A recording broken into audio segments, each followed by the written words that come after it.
क्या कह रहे थे वही जो करते कहते और सुनते चले आ रहे हैं कि ध्यान में ही ज्ञान है। ध्यान में ही ज्ञान है। जो देगा ध्यान उसी को मिलेगा ज्ञान। आज मैंने नया स्लोगन लगाया।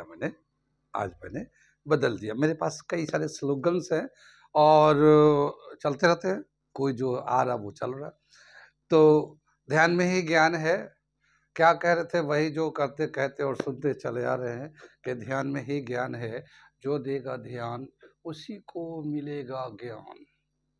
मैं साबिर अली का और आप देख रहे हैं ILCC अली क्लासेस, जो अलीगढ़ बेस्ड नीट जेई का रेजिडेंशियल कोचिंग क्लास है। साथ ही AMU, जामिया, BHU और दूसरे यूनिवर्सिटी के दूसरे एंट्रेंस की भी तैयारी कराते हैं, जैसे 9th है, 11th diploma engineering, BSc nursing, CUT, CET, paramedical, NDA, CDS, SSC वगैरह वगैरह बहुत सारी तैयारियां होती है। तो बहुत सारे टीम है, वो अलग अलग तैयारी कराते हैं। सब अलग अलग अपना अपना काम करते हैं। तो वो लोग जो लोग तैयारी करना चाहते हैं कांटेक्ट कर सकते हैं। ऑनलाइन ऑफलाइन दोनों ही मोड अवेलेबल है। ठीक है। हम लोग कह रहे थे नीट 2024 फिजिक्स का सोल्यूशन का जो T3 बुकलेट का क्वेश्चन है। अब तक का पिछले क्वेश्चन तो कर दिया है। अब ये क्वेश्चन नंबर 11 दे रखा है। ये इस क्वेश्चन में क्या दे रखा है, इसको आप चाहे तो रीड कर सकते। अगर एक पार्टिकल का डी ब्रोगली वेवलेंथ और उसके काइनेटिक एनर्जी का ग्राफ बनाया जाए तो इनमें से कौन सा ग्राफ होगा? The graph which shows the variation of 1 by lambda square and its kinetic energy E, where lambda is de Broglie wavelength of a free particle। एक पार्टिकल का जो वेवलेंथ है और उसका वेवलेंथ 1 by lambda स्क्वायर और उसका energy का अगर ग्राफ बनाए तो कौन सा इसमें से ग्राफ होगा? ठीक, इसका आंसर है बी। ये सेकंड वाला आंसर है। मैं इसलिए पहले बता दे रहा हूँ कि थोड़ा सा मिटा के फिर हमें शो करना पड़ेगा। तो इसका आंसर है भी, ये इस तरह से बना दिया। ये 1 बाय लैम्डा स्क्वायर ये एनर्जी है और ये 1 बाय लैम्डा स्क्वायर है। इसका ग्राफ प्लॉट किया गया। ये डायरेक्टली प्रोपोर्शनल है, इसलिए इसका स्ट्रेट लाइन ग्राफ होगा। ठीक है, ये इसका स्ट्रेट लाइन ग्राफ है। इसका आंसर ये है। अब मैं इसको कंप्लीट करके दिखा रहा हूँ कि ये ग्राफ कैसे आया और क्यों आया। ठीक है, यहाँ तक समझ में आता है। आप लोग नोट कर ले इसको, क्योंकि मैं थोड़ा मिटा के फिर इसको मैं समझाऊंगा इसको। वैसे आमतौर पे क्या देखा गया, जो क्वाड्रेटिक होता है, क्वाड्रेटिक पॉलिनोमियल हो या क्वाड्रेटिक इक्वेशन हो या कोई भी वेरिएशन जो क्वाड्रेटिक होता है, उसका जब ग्राफ प्लॉट करते हैं तो पैराबोलिक होता है। तो यहाँ पे लैम्डा स्क्वायर है आमतौर पे, वो जैसे 1 बाय लैम्डा स्क्वायर। तो लैम्डा स्क्वायर से आमतौर पे ये लगता है कि ये पैराबोलिक ग्राफ है। लेकिन क्या देखा गया, जो एनर्जी है एक फ्री पार्टिकल का, जो एनर्जी होता है, काइनेटिक एनर्जी होता है, वो और उसका वेवलेंथ दोनों एक दूसरे के डायरेक्टली प्रोपोर्शनल होगा। 1 बाय लैम्डा स्क्वायर का 1 बाय लैम्डा स्क्वायर का जो एनर्जी है वो दोनों एक दूसरे के डायरेक्टली प्रोपोर्शनल होते हैं। और जब डायरेक्टली प्रोपोर्शनल होते हैं तो उसका जब ग्राफ प्लॉट करते हैं तो वो स्ट्रेट लाइन होता है, जिस तरह के लीनियर इक्वेशन में आपने पढ़ा होगा। ठीक है, यहाँ तक बात समझ में आ गई। मैं मिटाऊँ थोड़ा सा, समझाऊँ आगे। ये इसका आंसर नोट कर लिए। इस ग्राफ का स्ट्रेट लाइन है ये इसमें सब में पैराबोलिक, हाइपरबोलिक इस तरह से बना हुआ है। ये स्ट्रेट लाइन है, तो ये इसका आंसर हो गया। अब मैं इसके थोड़ा सा बैकग्राउंड रेफरेंस पॉइंट और बता देता हूँ, कैसे होता है, क्या होता है। ठीक है, इससे मैं बताता हूँ। हम लोग जानते हैं कि जो आइंस्टीन का एक इक्वेशन है और वो है मास एनर्जी रिलेशन। और क्या दे रखा है कि मास can be convert into energy, energy can be convert into mass. ठीक है, और इसके बिहाफ पे आइंस्टीन ने एक रिलेशन दे रखा है, E is equal to mc square. ये देखा तो होगा सब लोगों ने। ठीक है, किसी बॉडी का कितना मास है और उस मास को अगर एनर्जी में कन्वर्ट किया जाए तो कितना एनर्जी आएगा। तो E is equal to mc square. C जो है वेलोसिटी ऑफ लाइट है और C का जो वैल्यू होता है 3 × 10⁸ मीटर पर सेकेंड स्क्वायर। ये तो पर सेकेंड, ये वैल्यू पढ़ा तो होगा 10th क्लास में। ये 10th क्लास में दे रखा है। तो मास जितना भी हो, अगर वो एनर्जी में कन्वर्ट होता है तो C का स्क्वायर करेंगे तो ये बहुत बड़ा वैल्यू आ जाता है। स्क्वायर करेंगे, C स्क्वायर का 9 × 10⁻16, इतना वैल्यू हो जाएगा। तो ये बहुत बड़ा वैल्यू हो जाता है। तो एक very small amount of mass when convert into energy it gives a large amount of energy. थोड़ा सा भी अगर मास एनर्जी में कन्वर्ट होता है तो बहुत बड़ा अमाउंट ऑफ एनर्जी मिलता है। ठीक है, ये आइंस्टीन ने बताया था, ये एक्सपेरिमेंटल प्रूफ करके दिखाया था उसने। और इसी कंसेप्ट को यूज करके जो न्यूक्लियर एनर्जी है, जैसे फ्यूजन फिशन रिएक्शन जो होता है न्यूक्लियर सोर्स ऑफ एनर्जी है, उसमें एनर्जी का कैलकुलेशन किया जाता है कि अगर इतना मास अगर एनर्जी में कन्वर्ट हो तो कितना एनर्जी मिलेगा उसमें। ठीक है, और ये आइंस्टीन का इक्वेशन वेरीफाइड। इसी तरह से हम लोग जानते हैं कि लाइट जो है ना डुअल नेचर रखता है। लाइट का डुअल नेचर है, लाइट वेव नेचर भी होता है, पार्टिकल नेचर भी होता है। जब वेव नेचर होता है तो वेव होता है, पार्टिकल होता है तो एक पार्टिकल होता है, उसका मास भी होता है। और क्या देखा गया है कि प्लैंक्स, मैक्सवेल प्लैंक्स एक साइंटिस्ट था जिसने बताया था कि जो सन से एनर्जी आता है, जो सन से एनर्जी आ रहा है वो पैकेट ऑफ एनर्जी के फॉर्म में आता है, पैकेट ऑफ एनर्जी के फॉर्म में आता है। पैकेट ऑफ एनर्जी का नाम रखा photon, photons. So the energy which is coming from the sun is in the form of a packet of energy and that packet of energy is known as photons. ठीक है, उसको उसने नाम दिया photons। ये मैक्सवेल प्लैंक है। ठीक है, प्लैंक्स, मैक्सवेल प्लैंक। फोटोन्स होता है, फोटोन्स की कितनी एनर्जी होती है, जो एक सन से लाइट आ रहा है या एनर्जी आ रहा है तो उसकी कितनी एनर्जी है, E is directly proportional to nu, nu frequency कहलाता है। जितना ज़्यादा फ्रीक्वेंसी होगा उतना ज़्यादा उसका एनर्जी होगा। किसी फोटोन की एनर्जी कितने है उसका एनर्जी डिपेंड करता है उसके फ्रीक्वेंसी पे। इस प्रोपोर्शनलिटी को हटाने के लिए एक कांस्टेंट यूज करते हैं, एच न्यू। ये एच को बोलते हैं प्लैंक कांस्टेंट।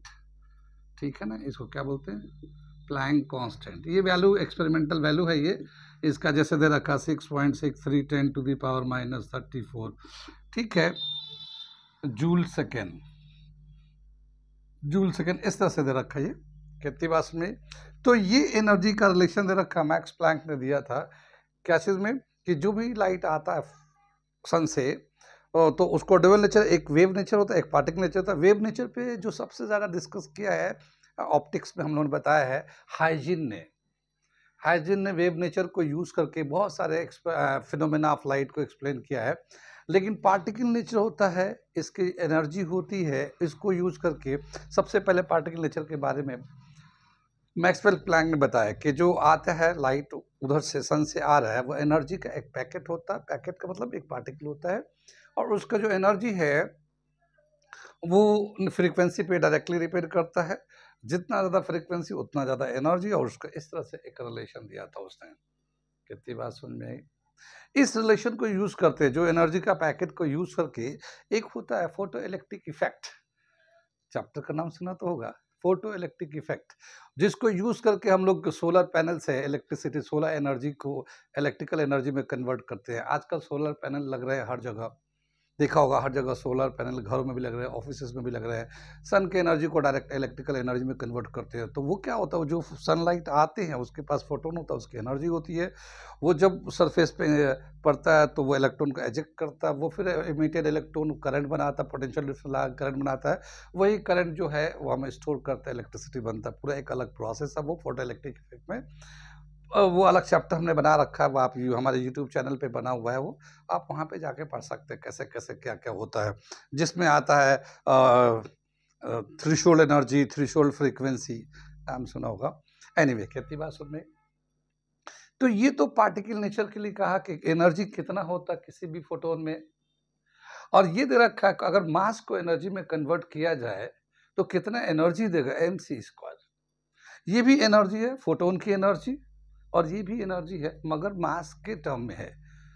ठीक है, और यहाँ पे क्या बताया गया कि यहाँ पे जो आइंस्टीन ने जो बताया था कि dual nature of light, light के बारे में, लाइट हैज़ ड्यूअल नेचर, ये स्टेटमेंट सबसे पहले आइंस्टीन ने ही बताया था।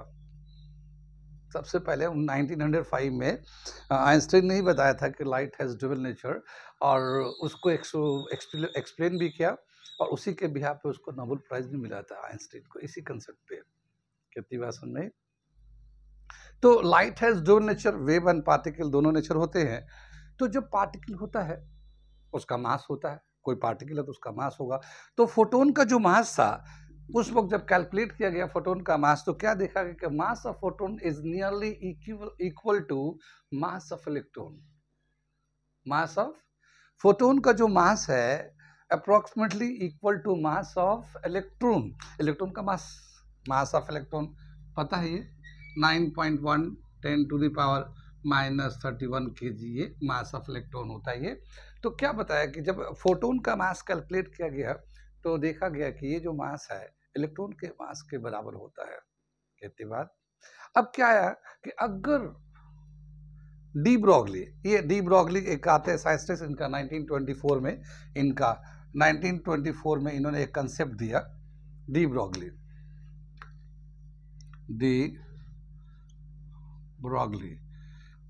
क्या कहते हैं ये कि अगर फोटोन डुअल नेचर रखता है, यानी वेव भी है पार्टिकल भी है, और अगर पार्टिकल है तो उसका मास कितना है, इलेक्ट्रॉन के मास के बराबर है।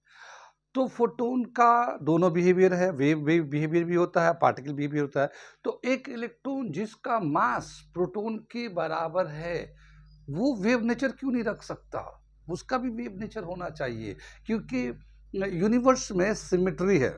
एक कंसेप्ट है सिमेट्री, नाम तो सुना होगा। जैसे हम लोग बोलते हैं कि सिमेट्री का मतलब जैसे दिन है तो रात है, अच्छे हैं तो बुरे भी लोग हैं, ठीक है, गरीब है तो अमीर है, ये सिमेट्री कहते हैं इसको, सिमेट्री। जैसे हमारे बायोलॉजी में पढ़ेंगे तो हमारी बॉडी को इस तरह से वर्टिकल कट करेंगे इधर तो आधा इधर जाएगा आधा इधर जाएगा, सिमेट्री कहते हैं।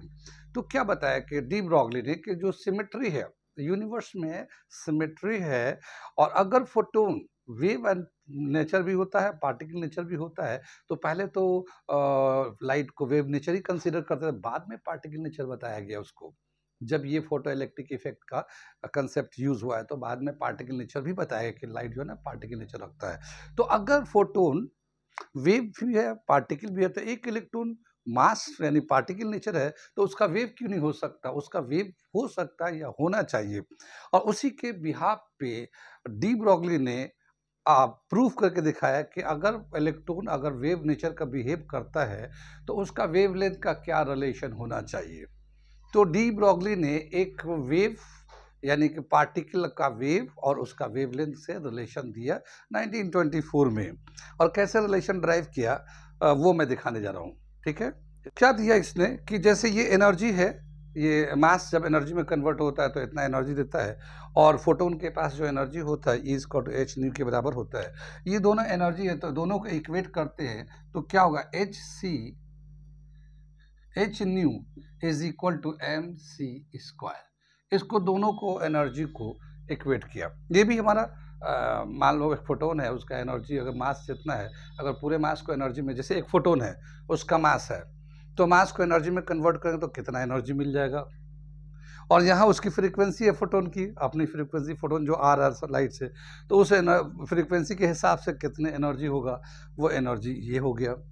कंसेप्ट दो अलग अलग है, यहाँ पे फोटोन के कंसेप्ट से फ्रीक्वेंसी के रिस्पेक्ट में ले रहे हैं, यहाँ पे मास एनर्जी कंसेप्ट से ले रहे हैं, दोनों को इक्वेट कर दिया गया। फ्रीक्वेंसी है तो फ्रीक्वेंसी को हम लोग c/λ लिख सकते हैं, क्योंकि वेलोसिटी जो होता है लैम्डा इंटू न्यू के बराबर होता है, तो न्यू जो है c/λ के बराबर होगा, तो हमने c/λ कर दिया है। ये mc² हो गया, c से c कैंसिल हो गया, h/λ is equal to mc आ गया, ये स्क्वायर कैंसिल हो गया। और अगर लैम्डा निकालना चाहते हैं तो ये आ जाएगा, लैम्डा को इधर ले आते हैं इसको इधर लेते हैं, तो h/mc is equal to lambda. ये mc जो है ना मास इंटू वेलोसिटी मोमेंटम होता है, तो lambda is equal to h/p। ये एक रिलेशन ड्राइव करके आया फोटोन के लिए, क्योंकि जो फोटोन होता है उसका वेवलेंथ कितना होगा डिपेंड करता है उसके उसका वेवलेंथ का जो रिलेशन है h/p। h यानी प्लैंक कांस्टेंट और p उसका मोमेंटम कितना है, मास इनटू वेलोसिटी मोमेंटम कितना है। ये तो फोटोन के लिए हुआ, लेकिन अगर इलेक्ट्रॉन भी वेव की तरह बिहेव करे तो इलेक्ट्रॉन तो मास है, और मास की वेलोसिटी जो है लाइट की वेलोसिटी के बराबर नहीं होगा, उसका कम होगा। तो अगर इलेक्ट्रॉन का वेवलेंथ लिखना चाहते हैं या इलेक्ट्रॉन का वेवलेंथ निकालेंगे तो कैसे लिखेंगे, उसके लिए डी ब्रॉगली ने दिया कि lambda is equal to h/mv। ये वेलोसिटी ऑफ द पार्टिकल है, ये रिलेशन इसने डी ब्रॉगली ने दिया वेवलेंथ का। यहाँ तक कितना समझ में आया? किस किस को समझ में आया? अब क्या बताया कि किसी भी बॉडी का जब मोशन में होगा तो उसके जो एनर्जी होता है मोशन के वजह से वो होता है काइनेटिक एनर्जी। तो काइनेटिक एनर्जी एंड मोमेंटम में क्या रिलेशन होता है? बहुत सारे क्वेश्चन हमने अभी बना के लिखा है, शॉर्ट में डाला है हमने, relation between kinetic energy and momentum. तो काइनेटिक एनर्जी का रिलेशन होता है P is equal to 2m k whole root. ये मोमेंटम है, momentum and kinetic energy relate to each other this way, यानी ये इनका रिलेशन है। किसी बॉडी का मोमेंटम कितना है मोशन में जब है, जाहिर मोशन में होगा तो मोमेंटम और मास इंटू वेलोसिटी मोमेंटम होता है, तो मोमेंटम होगा तो उसका काइनेटिक एनर्जी कितना होगा, दोनों आपस में कैसे रिलेट करते हैं, ये है P is equal to root 2m k। अब अगर हम लोग चाहें तो ये डी ब्रॉगली वेव लेंथ को जो h/mv यानी कि h/mv का मतलब ये कि ये लैम्डा h/p दे रखा, मोमेंटम दे रखा है, तो मोमेंटम को अगर काइनेटिक एनर्जी से रिप्लेस कर दे तो क्या आ जाएगा ये रिलेशन। इस समय मिटाता हूँ यहाँ से, लैम्डा इज इक्वल टू ये जो आ जाएगा हमारा h/p मोमेंटम है, h/2m काइनेटिक एनर्जी रूट। इस तरह से हम लोग लैम्डा को h/2m के काइनेटिक एनर्जी रूट में होता है। इस तरह से ये एनर्जी के रेस्पेक्ट में रिलेशन हो गया वेवलेंथ का, और ये मोमेंटम के हिसाब से हो गया। काइनेटिक एनर्जी जो है ना इलेक्ट्रॉन वोल्ट के बराबर भी होता है। Kinetic energy is equal two electron volt के बराबर भी होता है। तो अगर मैं इसको आगे बढ़ाऊंगा, जब इलेक्ट्रॉन वोल्ट पोटेंशियल लगाते हैं, बहुत सारे एक्सपेरिमेंट करते हैं, तो इसको हम लोग ऐसे भी लिख सकते हैं, lambda is equal to h/2m eV, ऐसे भी लिख सकते हैं। ये ज़रूरत पड़ने पे पोटेंशियल जब लगाते हैं तब की बात है ये, ठीक है। अभी मैं इस पे एक चीज़ बताऊंगा ये।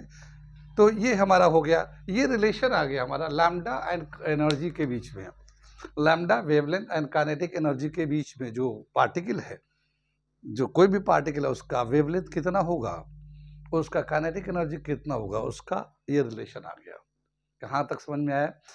कैसे हमने रिलेट किया? पहले तो आइंस्टीन का इक्वेशन यूज किया, E is equal to mc², Planck constant use किया, E is equal to h nu, और उसको इक्वेट करके वहाँ से हम लोग लैम्डा निकाला, लेकिन वो हमारा था लाइट के लिए। लाइट को हटाकर हम लोगों ने पार्टिकल के लिया तो v ले लिया, ठीक है ना। तो mv मोमेंटम हो गया, मोमेंटम को काइनेटिक एनर्जी के हिसाब से यहाँ से चेंज कर दिया, अब इसको यहाँ लगा दिया। काइनेटिक एनर्जी इलेक्ट्रॉन वोल्ट के बराबर भी होता है, तो हम लोग अगर चाहें तो इलेक्ट्रॉन वोल्ट को यूज़ करना चाहेंगे। अभी इसकी ज़रूरत पड़ेगी, एक क्वेश्चन में कराऊंगा थोड़ा सा, तो एक बात बताऊंगा यहाँ पे। तो यहाँ पे जो है, यहाँ पे हम लोग चाहें तो रिप्लेस करके इस तरह से लिख सकते हैं, लेकिन हमारा जो क्वेश्चन है बेसिकली वो इस वाले रिलेशन से है। ये जो क्वेश्चन हमारा इस वाले रिलेशन से है। अब मैं क्वेश्चन को कराने जा रहा हूँ इस रिलेशन को एक्सप्लेन करके। इधर से मैं मिटा दूँ, समझ में बात आ रही है? इस रिलेशन को यूज करते हैं, इसका रूट हटाना चाहेंगे तो क्या होगा, lambda square is equal to h² kinetic energy, ठीक है। ये जो टर्म है h प्लैंक कांस्टेंट, और ये जो मास है किसी भी बॉडी का मास, जैसे कोई पार्टिकल लेते हैं तो उसका मास फिक्स होगा, तो ये दोनों ही कांस्टेंट है, तो इसका जो वैल्यू होगा वो कांस्टेंट रहेगा। लैम्डा और काइनेटिक एनर्जी दोनों एक दूसरे से इस तरह से रिलेट करते हैं, lambda square of lambda is inversely proportional to kinetic energy. और अगर हम लोग चाहें तो ऐसे भी लिख सकते हैं, काइनेटिक एनर्जी इज और k is directly proportional to 1 lambda square. ये डायरेक्टली प्रोपोर्शनल, हम लोग इसको पूरे को एक साथ ले रहे हैं, ठीक है, ये पूरा एक टर्म ले रहे हैं। तो जो काइनेटिक एनर्जी है डायरेक्टली प्रोपोर्शनल है 1 लैम्डा स्क्वायर, डायरेक्टली प्रोपोर्शनल है। अब इसका अगर हम लोग ग्राफ प्लॉट करते हैं, जैसे हम लोगों ने ग्राफ वहाँ पे दे रखा है, तो ये अगर हम लोग एनर्जी लेते हैं, ये एनर्जी लेते हैं, ये एक्सिस में, एक्स एक्सिस में, और ये हम लोग वाई एक्सिस में 1 लैम्डा स्क्वायर को प्लॉट करते हैं, तो ये पूरे को एक साथ लेते हैं, ठीक। और ये दोनों एक दूसरे के डायरेक्टली प्रोपोर्शनल है, तो इसका इस तरह से हमारा ग्राफ बनेगा। तो जिस तरह से इस तरह का ग्राफ बनेगा, यही इसका करेक्ट आंसर होगा, जो कि हमारा क्वेश्चन में सेकंड वाला जो आंसर था वो हमने टिक लगाया था। कितनी बात सुन भाई? तो ये हमारा आंसर हो गया। कहाँ तक बात सुन भाई? आगे चले हम लोग। तो ये हमारा सवाल हो गया यहाँ पे, और इस तरह के बहुत सारी बातें, ये सारी बातें जो है हमने अपने YouTube पे जितने भी चैप्टर्स हैं, जैसे मैंने फोटो इलेक्ट्रिक इफेक्ट बताया, ऑप्टिक्स बताया, ये सारी चीज़ें जो है ना वो हमारे यूट्यूब चैनल पे पड़ा हुआ है। अगर आप हमारे चैनल को जाके देखेंगे, सब्सक्राइब कर ले पहले और फिर जाके देखेंगे तो आपको सारी चीज़ें वहाँ पे आपको फ्री ऑफ कॉस्ट मिल जाएंगे। आपको आप देखें भी, लाइक भी करें, शेयर भी करें, अपने दोस्तों को जो नियर एंड डियर को उनको शेयर भी करें ताकि उनको भी फ़ायदा हो और आप भी पढ़ें इससे। और मैं इस तरह का वीडियो बना रहा हूँ, ऑब्जेक्टिव के तो एक्सप्लेन करता हूँ तो बहुत सारी बातों को समराइज़ करके बताता हूँ वहाँ पे। मेरा लाइव क्लास भी चलता है, मैंने बताया कि नीट जेईई का क्लासेस भी चलते हैं, तो जो लोग अगर हमारे साथ या मुझसे ऑनलाइन पढ़ना चाहते हैं बहुत ही नॉमिनल चार्ज में फिजिक्स 11th-12th ड्रॉप और नीट जेईई के लिए, वो हमें मैसेज कर सकते हैं। ठीक है, मैसेज कर सकते हैं, हमारे क्लास का टाइमिंग हम बताएंगे आपको नीट जेईई के लिए। ठीक है, ये समझ में आ गई बात। ठीक, आगे चलते हैं। यहाँ पे ये ख़त्म हो जाता, मगर एक बात और इसमें हम बताना चाहते हैं, एक रिलेशन जो लिखा था उस पॉइंट को। एक इलेक्ट्रॉन का कितना वेवलेंथ होगा, एक इलेक्ट्रॉन का कितना वेवलेंथ होगा, उसको कैलकुलेट करके दिखाना चाह रहे हैं, क्योंकि ये टॉपिक यहीं पे है और बिल्कुल हम लोग वहीं पे पहुंच गए हैं। तो हम ये चाह रहे हैं कि ये बात भी मैं आपको क्लियर कर दूं कि एक इलेक्ट्रॉन जो है अगर उसका वेवलेंथ कैलकुलेट करना चाहे तो कितना होगा, क्योंकि डी ब्रॉगली ने यही तो कहा था कि सिमेट्री है और अगर एक फोटोन पार्टिकल एंड वेव की तरह बिहेव कर सकता है तो एक इलेक्ट्रॉन मास की तरह है तो वेव क्यों नहीं हो सकता। और अगर इलेक्ट्रॉन अगर मास के वेव की तरह बिहेव करेगा तो उसका अपना एक वेवलेंथ होगा, तो इलेक्ट्रॉन का वेवलेंथ कितना होगा वो हम लोग कैलकुलेट करना चाह रहे हैं। तो इलेक्ट्रॉन का वेवलेंथ दिखाने जा रहे हैं हम लोग, कैसे आएगा। तो lambda is equal to h upon 2m eV electron volt. ये हमने बताया था ना, एक रिलेशन अभी बताया था हमने कि वेवलेंथ को, काइनेटिक एनर्जी को चेंज कर सकते हैं इलेक्ट्रॉन वोल्ट से। ठीक है ना, इलेक्ट्रॉन वोल्ट कितनी बात में ये लैम्डा है। और ये प्लैंक कांस्टेंट का वैल्यू तो हमने लिखा ही था, अभी आप लोग देखे होंगे, हमने लिखा था ये 6.63 10⁻34। ये 2 है। और मास ऑफ इलेक्ट्रॉन अगर लिखेंगे तो मास ऑफ इलेक्ट्रॉन भी लिखा था, भूल गए, देखा नहीं, ये हमने ऐसे लिख दिया। ये E है चार्ज ऑफ इलेक्ट्रॉन, तो इलेक्ट्रॉन का चार्ज कितना होता है 1.6 10⁻19। और ये वोल्ट है, कितना वोल्ट अप्लाई किया गया है, कितना वोल्ट अप्लाई किया गया है। ठीक है ना, क्योंकि इलेक्ट्रॉन को एमिट करने के लिए, किसी सरफेस से इलेक्ट्रॉन को एमिट करते हैं तो उसके लिए पोटेंशियल अप्लाई करना पड़ता है, कितना वोल्टेज अप्लाई कर रहे हैं उसके हिसाब से ये कर दिया मैंने। तो ये वोल्टेज अभी रुका हुआ है। जब इन सब को सिंप्लीफाई करें, ये सब कांस्टेंट वैल्यू है, ये भी कांस्टेंट है, ये भी कांस्टेंट है, ये 2 भी कांस्टेंट है, तो सारे वैल्यू को जब डालेंगे, सिंप्लीफाई करेंगे तो लैम्डा का जो वैल्यू आता है, ये सारे वैल्यूज कांस्टेंट है। ठीक है ना, इसको सिंप्लीफाई करेंगे तो क्या आएगा, लैम्डा इज इक्वल टू 12.3 10⁻−10, ये रूट वी आ जाता है वोल्टेज अप्लाइड।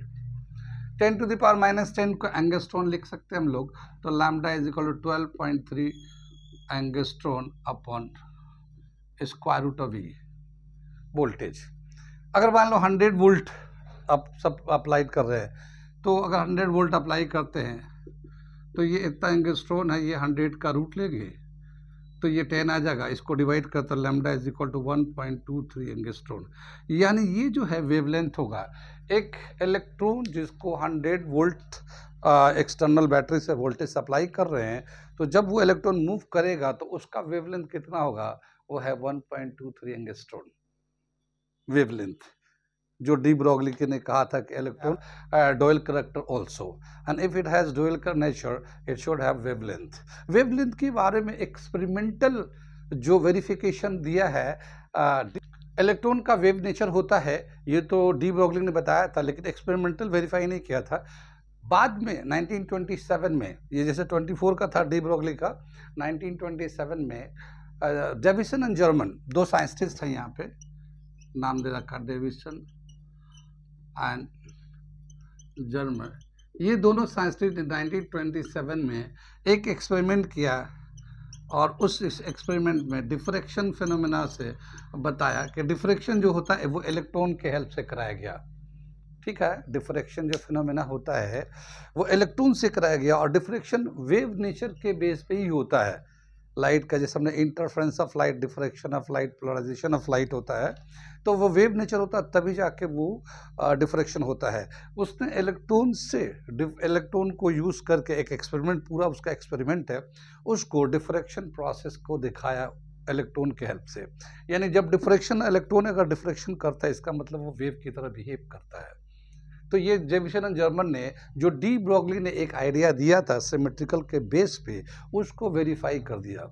और इस तरह से वेव नेचर इलेक्ट्रॉन का भी या मास का भी, किसी भी बॉडी का डुअल नेचर होता है। जैसे कोई भी बॉडी है, चाहे वो छोटा हो चाहे बड़ा हो, अगर वो मोशन में है तो वो भी, उसके भी डुअल नेचर होते हैं। वो मास भी होता है, वो पार्टिकल भी होता है। अगर मास ज़्यादा होगा तो उसका वेवलेंथ कम होगा, मास कम होगा तो वेवलेंथ ज़्यादा होगा। इन्वर्स रिलेटेड होता है। ठीक है, lambda is equal to h upon m v होता है, तो मास अगर ज़्यादा होगा तो वेवलेंथ कम हो जाएगा। तो इस तरह से है। कितनी बातें समझ में आई? समझ में आया या ज़्यादा ही समझ में आ गया? बहुत सारी बातें हमने बता दी इसमें, लेकिन कोई बात नहीं, ज़्यादा से ज़्यादा जितना ज़्यादा एक्सप्लेनेशन मिलेगा, जितनी बातें आपको समझ में आएगी, उतना फ़ायदा है आपको कॉम्पिटिशन के लिए। और जो मैंने क्वेश्चन करा रखा, मैं तो पहले भी बताया है कि जो मैं क्वेश्चन करा रखा, जहाँ पे मैंने इसको चैप्टर्स को पढ़ाया है, वो सारे ऐसे अच्छे-अच्छे सवाल हमने करा रखे हैं। अगर आप वो सवाल को कर लेते हैं और उसी तरह के क्वेश्चन ऑब्जेक्टिव और प्रैक्टिस कर लेते हैं, क्योंकि मैंने तो सब करा रखा है। प्रैक्टिस शीट भी हम देते हैं, जब हमसे आप लाइव में जुड़ेंगे तो हम प्रैक्टिस शीट्स उसी टॉपिक से कराएंगे। तो अगर मेरे किए हुए क्वेश्चन को, अगर आप नहीं भी मेरे साथ शीट में जुड़ते हैं, मेरे बैच से जुड़ते हैं, तो अगर आप प्रैक्टिस शीट्स भी खुद से कर ले कहीं से भी, तब भी आपका नीट जेईई का सब क्वेश्चन आराम से कर सकते हो, फिजिक्स का। ठीक है, ओके। आज ये यहीं पे रहने देते हैं, आगे फिर इसको कंटिन्यू करेंगे, अगला क्वेश्चन करेंगे। तब तक के लिए अपना ध्यान रखिए। Okay, thank you.